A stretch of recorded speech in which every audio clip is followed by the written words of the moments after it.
Hi guys, welcome back to my channel. Today I'm going to show you how you can make big bubbles. So first you'll need 2 tablespoons of glycerin. You can find this at your local drugstore.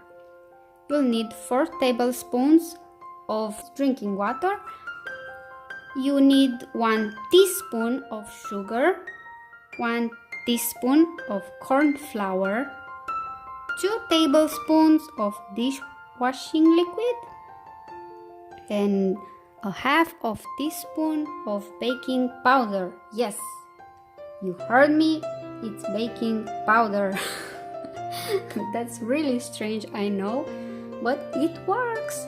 For extra, you can make this a string with 2 sticks. I use straws with something at the edge so it won't fall. You can tie it with a knot, but I just wrapped it around, and something down.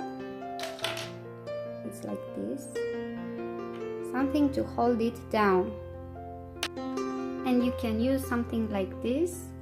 It's a plastic that I cut off. Yes, it's wet. I already dipped it in. And after you are done with all the ingredients in a bowl, you will mix very slowly so you won't make bubbles, or foam, I think it's called.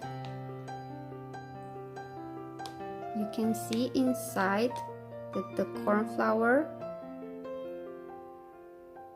is not dissolving completely, so it's still there. And after you will mix this up, you should let it sit for about an hour and then stir again.